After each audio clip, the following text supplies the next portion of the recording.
ఓం శాంతి. July 3వ తారీఖు 2025 ప్రాతఃమురళి. ఓం శాంతి. బాబ్దాదా మధువనము. ఈరోజు మధుర మహావాక్యాలు. బాబా చెప్తున్నారు, మధురమైన పిల్లలు, ఈ అనంతమైన నాటకంలో మీరు అద్భుతమైన పాత్రధారులు. ఇది అనాది నాటకము. ఇందులో ఏ మార్పు జరగదు. ప్రశ్న: వివేకవంతులైన దూరదృష్టి గల పిల్లలు మాత్రమే ఏ గుహ్యమైన రహస్యాన్ని అర్థం చేసుకోగలరు? జవాబు: మూలవతనము నుండి మొదలుకొని మొత్తం డ్రామా యొక్క ఆది మధ్యాంతాల గుహ్యమైన రహస్యము ఏదైతే ఉందో అది దూరదృష్టి గల పిల్లలు మాత్రమే అర్థం చేసుకోగలరు. బీజము మరియు వృక్షము యొక్క జ్ఞానమంతా వారి బుద్ధిలో ఉంటుంది. వారికి తెలుసు, ఈ అనంతమైన నాటకములో ఆత్మారూపీ పాత్రధారి ఈ వస్త్రాన్ని ధరించి ఏ పాత్రనైతే అభినయిస్తుందో అది సత్యయుగము నుండి మొదలుకొని కలియుగము వరకు పాత్రను అభినయించవలసి ఉంటుంది. ఏ పాత్రధారి కూడా మధ్యలో తిరిగి వెళ్ళలేరు. పాట: నీవు నిద్రించి రాత్రిని పోగొట్టుకున్నావు. ఓం శాంతి. ఈ పాటను పిల్లలు విన్నారు. ఇప్పుడు ఇందులో కొన్ని పదాలు కరెక్టుగా ఉన్నాయి, కొన్ని పదాలు తప్పుగా కూడా ఉన్నాయి. సుఖములో స్మరించడం జరగదు. దుఃఖము కూడా తప్పకుండా రావాల్సిందే. దుఃఖము కలిగినప్పుడే సుఖమును ఇవ్వడానికి తండ్రి రావాల్సి ఉంటుంది. ఇప్పుడు మనము సుఖధామము కొరకు చదువుకుంటున్నామని మధురాతి మధురమైన పిల్లలకు తెలుసు. శాంతిధామము మరియు సుఖధామము. మొట్టమొదట ముక్తి, ఆ తర్వాత జీవన్ముక్తి ఉంటుంది. శాంతిధామము మన ఇల్లు. అక్కడ పాత్రను అభినయించడం జరగదు. పాత్రధారులు తమ ఇంటికి వెళ్ళిపోతారు. ఇంట్లో వారు పాత్రను ఏమీ అభినయించరు. పాత్ర అనేది రంగస్థలముపై అభినయించడం జరుగుతుంది. అలాగే ఇది కూడా ఒక రంగస్థలము. ఏ విధంగా హద్దులోని నాటకము ఉంటుందో అలాగే ఇది అనంతమైన నాటకము. దీని ఆది మధ్యాంతాల రహస్యము గురించి తండ్రి తప్ప ఇంకెవ్వరూ అర్థం చేయించలేరు. వాస్తవానికి ఈ యాత్ర లేక యుద్ధము అనే పదాలను కేవలం అర్థం చేయించడానికి మాత్రమే ఉపయోగించడం జరుగుతుంది. అంతేగాని ఇక్కడ యుద్ధాలు మొదలైనవి ఏవీ లేవు.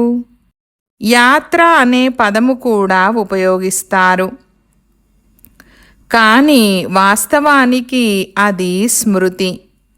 స్మృతి చేస్తూ చేస్తూ పావనంగా అయిపోతారు. ఈ యాత్ర పూర్తవ్వడం కూడా ఇక్కడే పూర్తవుతుంది. ఎక్కడికి వెళ్ళవలసిన అవసరం లేదు. పావనంగా అయ్యి మన ఇంటికి వెళ్ళాలి అని పిల్లలకు అర్థం చేయించడం జరుగుతుంది. అపవిత్రమైన వారైతే అక్కడికి వెళ్ళలేరు. స్వయాన్ని ఆత్మగా భావించాలి. ఆత్మ అయిన నాలో మొత్తం చక్రము యొక్క పాత్ర ఉంది. ఇప్పుడు ఆ పాత్ర పూర్తయింది. తండ్రి సలహా ఇస్తున్నారు, నన్ను స్మృతి చేయండి. ఇది చాలా సహజము. ఇకపోతే మీరు స్మృతి చేయడానికి ఇక్కడే కూర్చుంటారు, ఎక్కడికి వెళ్ళరు. తండ్రి వచ్చి చెప్తున్నారు, నన్ను స్మృతి చేసినట్లయితే మీరు పావనంగా అయిపోతారు. ఇక్కడ యుద్ధమేమీ లేదు. స్వయాన్ని తమోప్రధానము నుండి సతోప్రధానంగా తయారు చేసుకోవాలి. మాయపై విజయము పొందాలి. 84 జన్మల చక్రము పూర్తవ్వనున్నదని పిల్లలకు తెలుసు. భారత్ సతోప్రధానంగా ఉండేది. అక్కడ కూడా తప్పకుండా మనుషులే ఉంటారు. భూమి ఏమీ మారదు. ఇప్పుడు మీకు తెలుసు, మనము ఒకప్పుడు సతోప్రధానంగా ఉండేవారము, తర్వాత తమోప్రధానంగా అయ్యాము. ఇప్పుడు మళ్ళీ సతోప్రధానంగా అవ్వాలి. మీరు వచ్చి మమ్మల్ని పతితము నుండి పావనంగా చేయండని మనుషులు పిలుస్తూ ఉంటారు కూడా. కానీ వారు ఎవరు, ఎలా వస్తారనేదేమీ తెలీదు. ఇప్పుడు తండ్రి మిమ్మల్ని వివేకవంతులుగా తయారు చేశారు. మీరు ఎంత ఉన్నతమైన పదవిని పొందుతారు. అక్కడి పేదవారు కూడా ఇక్కడి ధనవంతుల కన్నా చాలా ఉన్నతంగా ఉంటారు. ఎంతో పెద్ద పెద్ద రాజులు ఉండేవారు. వారి వద్ద ఎంతో ధనము ఉండేది. కానీ నిజానికి వారు వికారులే కదా. వీరికన్నా అక్కడి సాధారణమైన ప్రజలు కూడా చాలా ఉన్నతంగా ఉంటారు. బాబా అక్కడికి ఇక్కడికి ఉన్న తేడాను తెలియజేస్తారు. రావణుడి నీడ పడడంతో పతితంగా అయిపోతారు. నిర్వికారులైన దేవతల ఎదురుగా వెళ్ళి స్వయాన్ని పతితులుగా పిలుచుకుంటూ తల వంచి నమస్కరిస్తారు. తండ్రి ఇక్కడికి వచ్చినప్పుడు ఒక్కసారిగా పైకి ఎక్కిస్తారు. ఇది ఒక్క క్షణము యొక్క విషయము. ఇప్పుడు తండ్రి జ్ఞానమనే 3వ నేత్రాన్ని ఇచ్చారు. పిల్లలైన మీరు దూరదృష్టి కలవారిగా అవుతారు. పైన ఉన్న మూలవతనము నుండి మొదలుకొని మొత్తం డ్రామా చక్రమంతా మీ బుద్ధిలో గుర్తుంది. హద్దులోని డ్రామాను చూసి వచ్చిన తర్వాత వారు అందులో ఏమేమి చూశారో వినిపిస్తుంటారు కదా. వారి బుద్ధిలో అదంతా నిండి ఉంది కాబట్టే దానిని వర్ణిస్తూ ఉంటారు. ఆత్మలో దానిని నింపుకొని వస్తారు. వచ్చి దానినంతా డెలివరీ చేస్తారు. అలాగే ఇవి అనంతమైన విషయాలు. పిల్లలైన మీ బుద్ధిలో ఈ అనంతమైన డ్రామా యొక్క ఆది మధ్యాంతాల రహస్యము ఉండాలి. ఇది రిపీట్ అవుతూ ఉంటుంది. ఆ హద్దులోని నాటకములోనైతే ఒక నటుడు వెళ్ళిపోతే అతనికి బదులుగా మరో వ్యక్తి రాగలుగుతారు. ఎవరికైనా అనారోగ్యముగా ఉంటే అతనికి బదులుగా ఇంకొకరిని పెడతారు. ఇది చైతన్యమైన డ్రామా. ఇందులో ఏ చిన్న మార్పు కూడా జరగదు. పిల్లలైన మీకు తెలుసు, మనము ఆత్మ, ఇది శరీరము రూపీ వస్త్రము. దీనిని ధరించి మనము బహురూపీ పాత్రను అభినయిస్తున్నాము. నామరూపాలు, దేశము, ముఖ కవళికలు మారుతూ ఉంటాయి. పాత్రధారులకు తమ పాత్రను గురించి తెలుస్తుంది కదా. తండ్రి పిల్లలకు ఈ చక్రము యొక్క రహస్యాన్ని అయితే అర్థం చేయిస్తూ ఉంటారు. సత్యయుగము నుండి మొదలుకొని కలియుగము వరకు వస్తారు, మళ్ళీ వెళ్తారు. మళ్ళీ కొత్తగా వచ్చి పాత్రను అభినయిస్తారు. దీనిని వివరంగా అర్థం చేయించడానికి సమయము పడుతుంది. బీజములో జ్ఞానము ఉంది, కానీ అర్థం చేయించడానికి సమయమైతే పడుతుంది కదా. మీ బుద్ధిలో మొత్తము బీజము మరియు వృక్షము యొక్క రహస్యము ఉంది. అందులోనూ ఎవరైతే మంచి వివేకవంతులు ఉంటారో వారే ఈ వృక్షము యొక్క బీజము పైన ఉన్నారని, అలాగే దీని ఉత్పత్తి, పాలన మరియు సంహారము ఏ విధంగా జరుగుతుందని అర్థం చేసుకుంటారు. అందుకే త్రిమూర్తిని చూపించారు. దీని గురించి తండ్రి ఏదైతే వివరణ ఇస్తున్నారో దానిని ఇతర మనుషులెవ్వరూ ఇవ్వలేరు. ఇక్కడికి వచ్చినప్పుడే అర్థమవుతుంది. అందుకే మీరు అందరికీ ఇక్కడికి వచ్చి అర్థం చేసుకోమని చెప్తుంటారు. కొందరు చాలా కఠినంగా ఉంటారు. వారు మేమేమీ వినమని అంటారు. కొందరు కాస్త వింటారు. కొందరు లిటరేచర్ తీసుకుంటారు. కొందరు తీసుకోరు. మీ బుద్ధి ఇప్పుడు ఎంత విశాలంగా, దూరదృష్టి కలదిగా తయారయ్యింది. 3 లోకాల గురించి మీకు తెలుసు. మూలవతనమని నిరాకారీ ప్రపంచమును అంటారు. సూక్ష్మవతనానికి సంబంధించి ఏమీ లేదు. మొత్తం కనెక్షన్ అంతా మూలవతనము మరియు స్థూలవతనముతోనే ఉంది. ఇకపోతే సూక్ష్మవతనం అనేది కేవలం కొద్ది సమయం కొరకు మాత్రమే ఉంది. మిగిలిన ఆత్మలంతా పాత్రను అభినయించేందుకు పైనుండి ఇక్కడకు వస్తారు. అన్ని ధర్మాలకు సంబంధించిన ఈ వృక్షము నెంబరు వారుగా ఉంటుంది. ఇది మనుషుల వృక్షము మరియు ఇది చాలా యాక్యురేట్ అయినది. ఇందులో ఏమాత్రము ముందు వెనుక అవ్వదు. ఆత్మలు ఇంకే స్థానములోనూ ఇలా కూర్చోలేవు. ఆత్మలు బ్రహ్మ మహాతత్వములో నిలిచి ఉంటాయి. ఆకాశంలో నక్షత్రాలు నిలిచి ఉన్నట్లుగా ఉంటాయి. ఆ నక్షత్రాలనేవి దూరం నుండి చిన్న చిన్నగా కనిపిస్తాయి. వాస్తవానికి అవి పెద్దగా ఉంటాయి. కానీ ఆత్మ అనేది చిన్నగా పెద్దగా అవ్వదు. అలాగే వినాశనము కూడా అవ్వదు.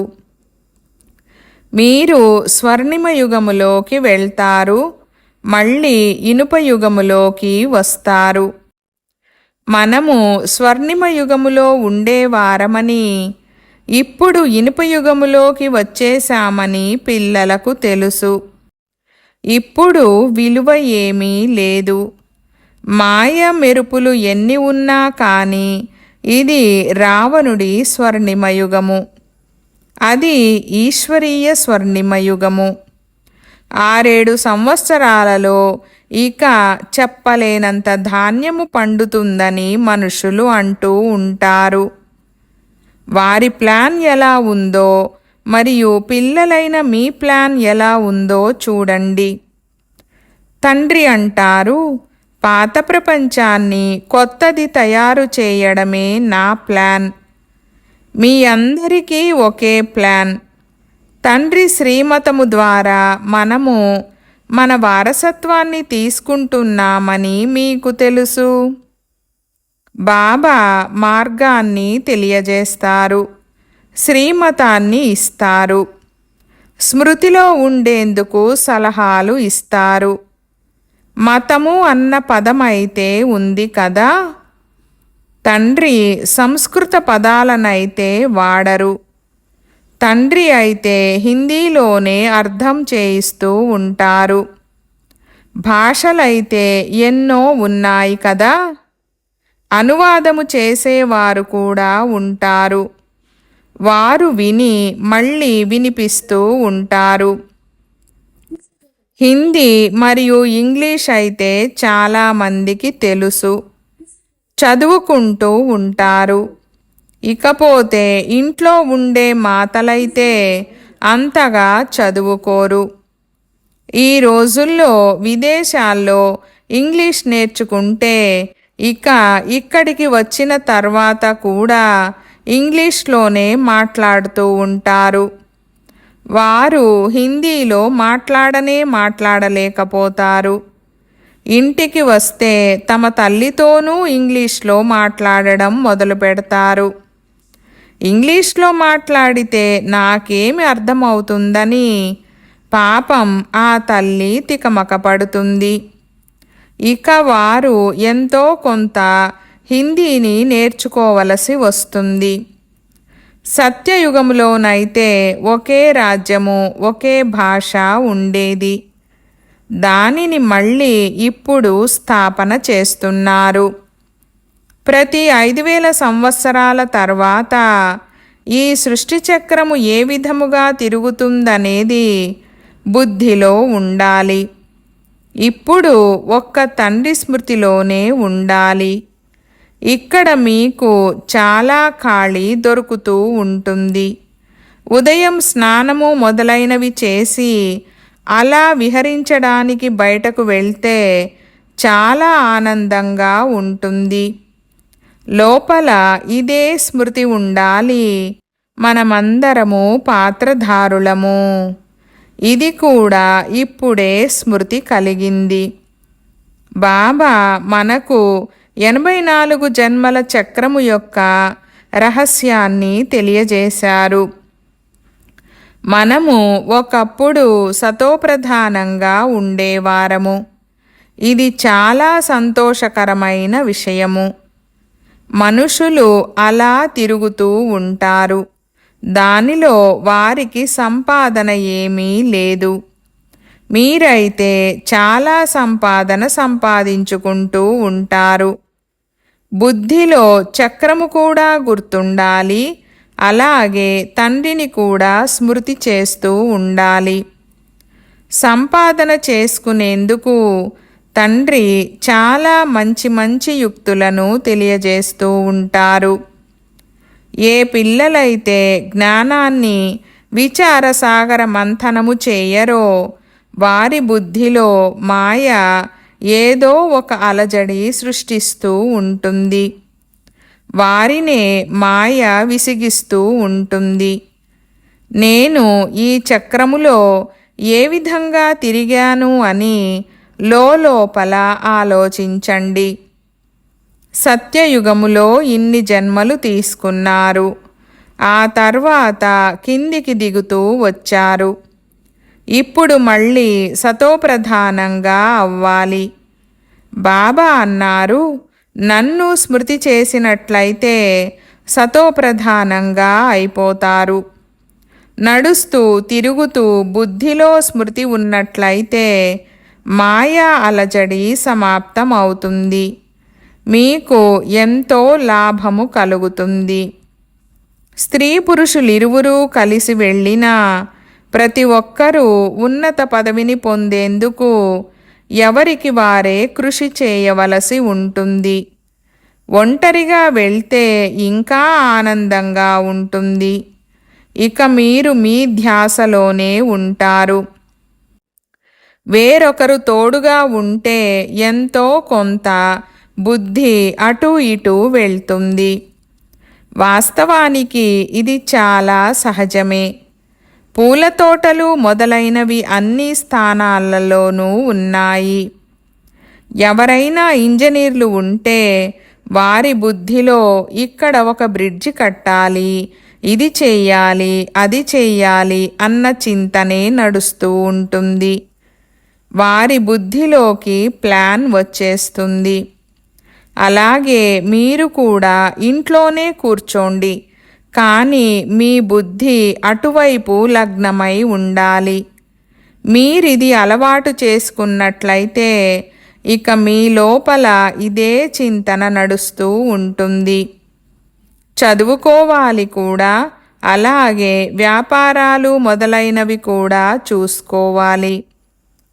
వృద్ధులు, యువత, పిల్లలు మొదలైన వారందరూ పావనంగా తయారవ్వాలి. తండ్రి నుండి వారసత్వాన్ని తీసుకునే హక్కు ఆత్మకు ఉంది. పిల్లలకు కూడా బాల్యములోనే ఈ బీజాలు పడినట్లయితే చాలా మంచిది. ఈ ఆధ్యాత్మిక విద్యను ఇంకెవ్వరూ నేర్పించలేరు. మీ ఈ ఆధ్యాత్మిక విద్య ఏదైతే ఉందో దీనిని మీకు తండ్రే వచ్చి చదివిస్తారు. ఆ స్కూళ్ళల్లో దైహికమైన విద్య లభిస్తుంది. అలాగే భక్తి మార్గములో ఉన్నది శాస్త్రాల విద్య. ఇది ఆత్మిక విద్య. దీనిని మీకు భగవంతుడు నేర్పిస్తారు. దీని గురించి ఎవ్వరికీ తెలీదు. దీనిని ఆధ్యాత్మిక జ్ఞానమని అంటారు. దీనిని స్వయంగా పరమ ఆత్మయే వచ్చి చదివిస్తారు. వారికి ఇంకే పేరు పెట్టడానికి వీల్లేదు. ఈ విద్యనైతే స్వయంగా తండ్రే వచ్చి చదివిస్తారు. భగవాను వాచ కదా. భగవంతుడు ఒకే ఒక్కసారి ఈ సమయంలో వచ్చి అర్థం చేయిస్తారు. దీనిని ఆత్మిక జ్ఞానమని అంటారు. ఆ శాస్త్రాల విద్య వేరు. మీకు తెలుసు, జ్ఞానము 3 రకాలుగా ఉంటుంది. ఒకటి భౌతికమైన కాలేజీలలో చెప్పే జ్ఞానము. రెండవది ఆధ్యాత్మిక శాస్త్రాల విద్య. మూడవది ఈ ఆత్మిక జ్ఞానము. వారు ఫిలాసఫీలో ఎంత పెద్ద డాక్టర్లైనా కానీ వారి వద్ద ఉన్నది కూడా శాస్త్రాల విషయాలే. మీ ఈ జ్ఞానము పూర్తిగా వేరు. ఈ ఆధ్యాత్మిక జ్ఞానాన్ని సర్వాత్మలకు తండ్రి అయిన ఆత్మిక తండ్రియే చదివిస్తారు. శాంతిసాగరుడు, సుఖసాగరుడు అని వారికి మహిమ ఉంది. కృష్ణుడి మహిమ పూర్తిగా వేరు. గుణాలు, అవగుణాలు మనుషులలో ఉంటాయి. వాటి గురించి మాట్లాడుతూ ఉంటారు. తండ్రి మహిమను గురించి కూడా యథార్థ రీతిగా మీకు తెలుసు. వారంతా కేవలం చిలుకల వలె గానం చేస్తూ ఉంటారు. కానీ అర్థమేమీ తెలీదు. తమ ఉన్నతిని ఎలా చేసుకోవాలని తండ్రి పిల్లలకు సలహా ఇస్తున్నారు. పురుషార్థము చేస్తూ ఉంటే పక్కాగా అవుతూ ఉంటారు. అప్పుడిక ఆఫీసులో పని చేసుకునే సమయంలో కూడా ఆ స్మృతి ఉంటుంది. ఈశ్వరుని స్మృతి ఉంటుంది. మాయా స్మృతి అయితే అర్ధకల్పము కొనసాగుతూ వచ్చింది. ఇప్పుడు తండ్రి కూర్చొని యథార్థ రీతిగా అర్థం చేయిస్తున్నారు. స్వయాన్ని చూసుకోండి. మేము ఎలా ఉండేవారము, ఇప్పుడు ఎలా అయిపోయాము. మళ్ళీ బాబా మమ్మల్ని ఈ విధంగా దేవతలుగా తయారు చేస్తున్నారు. ఇది కూడా పిల్లలైన మీకు మాత్రమే నెంబరువారు పురుషార్థానుసారముగా తెలుసు. మొట్టమొదట భారత్ మాత్రమే ఉండేది. పాత్రను అభినయించేందుకు తండ్రి కూడా భారత్లోకే వస్తారు. మీరు కూడా ఆది సనాతన దేవీ దేవతా ధర్మానికి చెందినవారే కదా. మీరు పవిత్రంగా అవ్వాలి, లేకపోతే చివరిలో వస్తారు. ఇక అప్పుడు ఏమి సుఖము పొందుతారు? భక్తి ఎక్కువగా చేసి ఉండకపోతే రారు. వీరు ఈ జ్ఞానాన్ని అంతగా తీసుకోరని అర్థమవుతుంది. అది అర్థం చేసుకోగలరు కదా. చాలా కష్టపడతారు, కానీ ఏ ఒక్కరో మాత్రమే వెలువడతారు. అయినా అలసిపోకూడదు. కృషి అయితే చేయవలసిందే.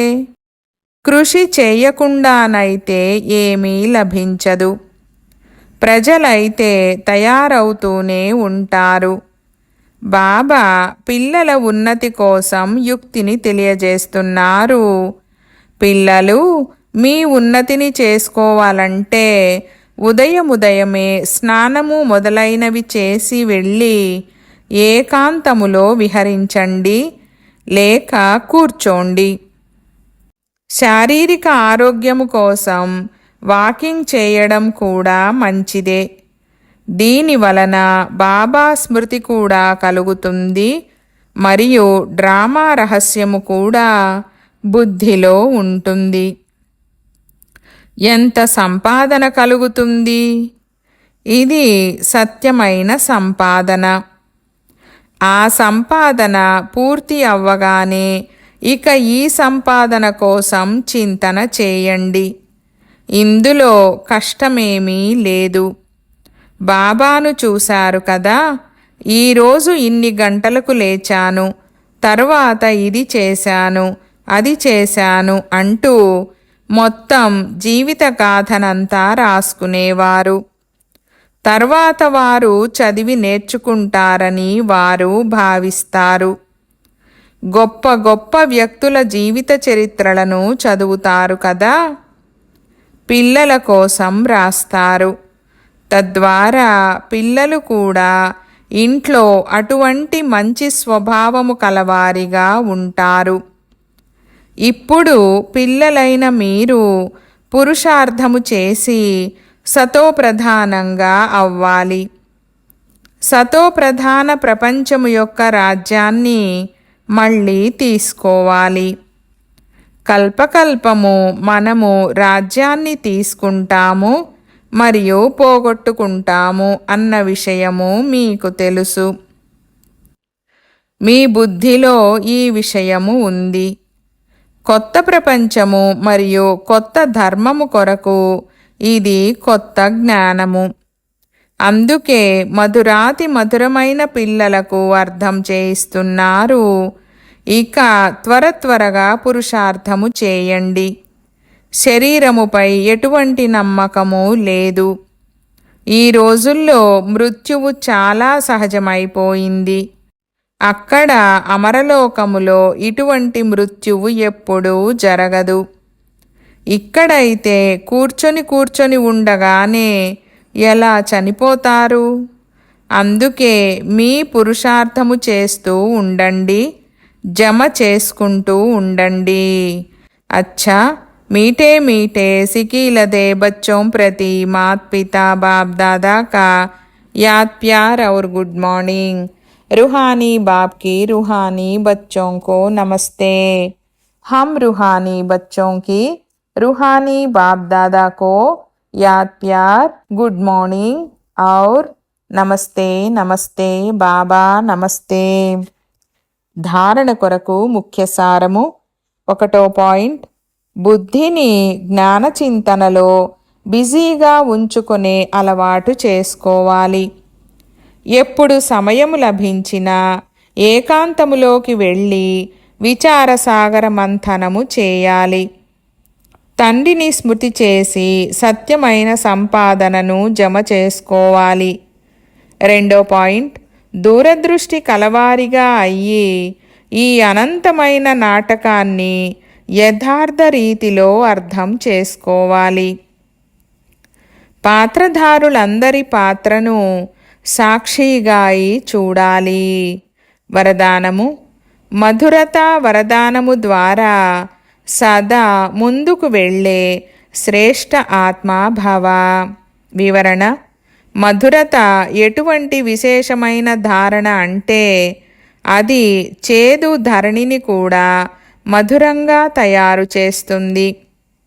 ఎవరికైనా 2 క్షణాలు మధురమైన దృష్టిని ఇవ్వండి, మధురమైన మాటలను మాట్లాడండి. అప్పుడు ఏ ఆత్మనైనా సదా కొరకు నిండుగా చేయగలరు. 2 క్షణాల మధురమైన దృష్టి మరియు మాటలు ఆ ఆత్మ యొక్క సృష్టిని పరివర్తన చేస్తాయి. మీ 2 మధురమైన మాటలు కూడా సదా కొరకు వారిని మార్చేందుకు నిమిత్తముగా అవుతాయి. అందుకే మధురతా వరదానాన్ని సదా తోడుగా పెట్టుకోండి. సదా మధురముగా ఉండండి మరియు సర్వులను మధురంగా తయారు చేయండి.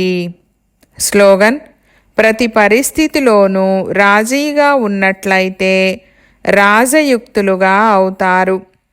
ఈరోజు అవ్యక్త ఇషారా పాయింట్: సంకల్పాల శక్తిని జమ చేసుకొని శ్రేష్టమైన సేవకు నిమిత్తులుగా అవ్వండి. ఎప్పుడైతే ఇతర సంకల్పాలన్నీ శాంతిస్తాయో, కేవలం ఒక్క బాబా మరియు నేను అన్న ఈ మిలనపు అనుభూతి యొక్క సంకల్పము ఉంటుందో, అప్పుడు సంకల్ప శక్తి జమ అవుతుంది మరియు యోగము శక్తిశాలిగా అవుతుంది. దీని కొరకు ఇముడ్చుకునే శక్తిని మరియు సర్దుబాటు శక్తిని ధారణ చెయ్యండి. సంకల్పాలపై ఫుల్ బ్రేక్ పడాలి, లూజ్ బ్రేక్ కాదు. ఒకవేళ ఒక్క క్షణానికి బదులుగా ఎక్కువ సమయము పట్టిందంటే ఇముడ్చుకునే శక్తి బలహీనముగా ఉందని అర్థము. ఓం శాంతి.